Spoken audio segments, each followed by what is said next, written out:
দীপালি সাহা বাবা মায়ের একমাত্র মেয়ে। ভালোবেসে মা, বাবা ও আত্মীয় স্বজন বন্ধুবান্ধবরা দীপা বলেই ডাকে। এই বছরই ক্লাস 8-এ উত্তীর্ণ হয়েছে। পড়াশোনায় দীপালি খুব ভালো, তাই তার বাবা মায়ের স্বপ্ন মেয়েকে ডাক্তার অথবা শিক্ষিকা দুটোর একটা করবেন। দীপার বাবা একটা সরকারি অফিসে চাকরি করেন, মা বাড়িতেই থাকেন। কখনো কিছু জিনিস চেয়ে পায়নি এমনটা দীপার সাথে হয়নি কখনো কোনো দিন, বরং যখন যা চেয়েছে তৎক্ষণাৎ এনে দিয়েছে তার মা বাবা। এটা থেকে বোঝা যায় তারা কতটা ভালোবাসে দীপাকে। শুধু তাই নয়, দীপার সাথে তার বাবা মা উচ্চস্বরে কথা বলেনি কোনোদিন, সর্বদা নরম সুরেই কথা বলেন। ভালোবেসে আগলে রাখে তাদেরই একমাত্র স্নেহের মেয়ে দীপাকে। ক্লাস 8-এ উত্তীর্ণ হওয়ার খুশিতে দীপার বাবা তাকে একটা স্ক্রিন টাচ ফোন কিনে দিয়েছে। যদিও মেয়ের একটা মোবাইল দরকার, বিশেষ করে আজকাল তো বেশিরভাগই মোবাইলের মাধ্যমে পড়াশোনা হচ্ছে, আর তাছাড়া এমনিতেও মোবাইল রাখা দরকারি, সেটা ভেবেই মোবাইলটা কেনা। কিন্তু তার বাবা হয়তো এটা কল্পনাও করেননি যে মোবাইলটা তার স্নেহের মেয়ের হাতে তুলে দিয়েছেন মেয়ের সুবিধার জন্য, সেটাই একদিন তাদের জীবনে কাল হয়ে দাঁড়াবে। ঘটনাটা ঘটলো এরকম। দীপা ছোট থেকেই শান্ত প্রকৃতির, কারোর সাথে উচ্চ আওয়াজে কথা বলে না।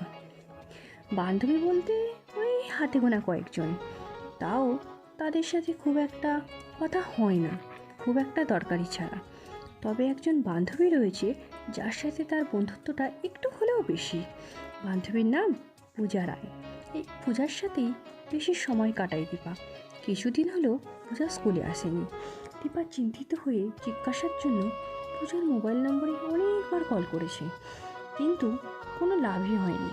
কারণ যতবারই কল করেছে ততবারই শুনেছে কাস্টমার কেয়ার থেকে নম্বরটি সুইচ অফ আছে।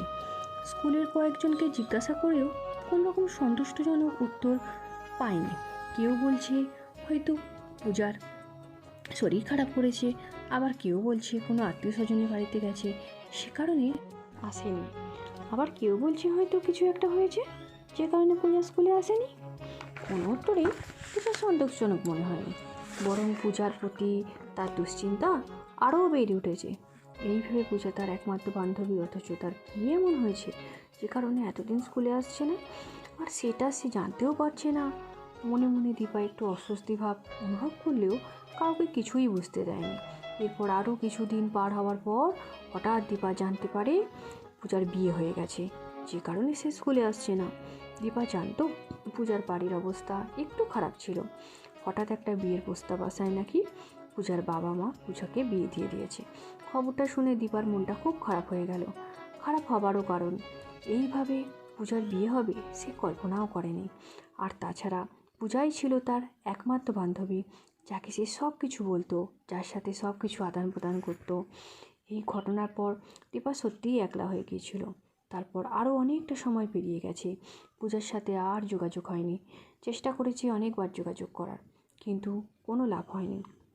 শুধু এটাই জানতে পেরেছি পূজা এখন কলকাতাতে থাকে এবং তার স্বামী থাকে নাকি একটা প্রাইভেট কোম্পানিতে চাকরি করে। তারপর আরও কয়েক মাস পার হয়ে গেল। দীপা এখন অনেকটাই স্বাভাবিক, পড়াশোনায় মনোযোগ দিয়েছে বাবা মায়ের স্বপ্ন পূরণের লক্ষ্যে। সব কিছুই আগের মতোই চলছে, শুধু একটা ব্যাপার বাদে। ইদানিং তার মোবাইলে একটা নতুন নম্বরে কল আসছে।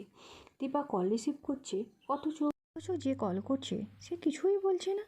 দীপা জিজ্ঞাসা করছে কে, কিন্তু কোনো জবাবই আসছে না ওপার থেকে। আর ব্যাপারটা ঘটে চলেছে কয়েকদিন ধরেই।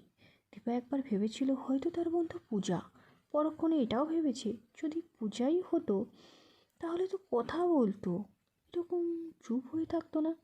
তাহলে কে এভাবে বারবার কয়েকদিন ধরে তার সাথে এরকম বিরক্ত করছে? দীপাকে কে বিরক্ত করছে সেটা জানতে হলে চ্যানেলটাকে সাবস্ক্রাইব করুন, লাইক করুন, শেয়ার করুন।